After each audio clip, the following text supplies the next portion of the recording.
ఎన్ని వల్ల ఉంది ఇది?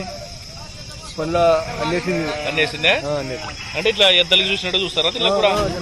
అవలే సాకుంతోళ్ళకైతే, కొంతోడికైతే కదా పన్నుండి మేపు కాదు, 2 బళ్ళు 4 బళ్ళు అంటున్నా అనమాట అన్న. 8 బళ్ళు ఉంటాయి కదా, 8 బళ్ళు ఎద్దల మాదిరే. కాకపోతే పళ్ళు ఉండేదైతే ఇన్ని పనులు అంటే నేతది. ఓకే ఓకే ఓకే అట్లా. ఇంకా దీనిలో ఇంకేమన్నా తేడాలు, పండ్లు ఇంకేమన్నా? పండ్లు 2 బళ్ళు ఉంటాయి, అంటే 2 బళ్ళు పండ్లు 2 బళ్ళు ఉంటాయి. కంటే పండ్లు పోతే ముసలి కరేది ఏం లేకుంటే పండ్లు లేకుంటే దాంట్లో 2 బళ్ళు ఉంటాయి. పన్నెండు ఉంటాయి. పన్నెండు అంటే బొడుగులు ఉంటాయి. అవులే బొడుగులు. దీనిలో ఎద్దలకునేట సుళ్ళు మాత్రం ఉండవు కదా? చూపిద్రా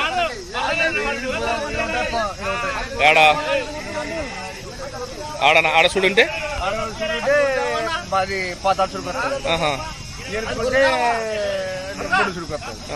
ఎద్దలకునేటివి కూడా.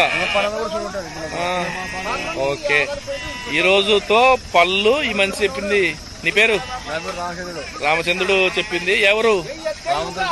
రామదుర్గం రామచంద్రుడు వ్యాపారస్తుడు. ఈరోజు గొర్రెలని పళ్ళు సుళ్ళు చెప్పినాడు. ఒప్పుకొచ్చే మనిషిని. ఓకే, నంబర్ చెప్పు రామచంద్రుడు అన్న. 95 15 85 10 04. ఓకే, ఎనీ టైం పండ్ల గురించి కానీ, సుళ్ళ గురించి కానీ, ఎద్దుల గురించి కానీ మనిషికి వ్యాపారం ఏమేం చేస్తావు? అన్ని చేస్తాడు. టైం పాస్ కాల్ చేయకుండా అన్నని ఏవి కావాలో వాడకండి.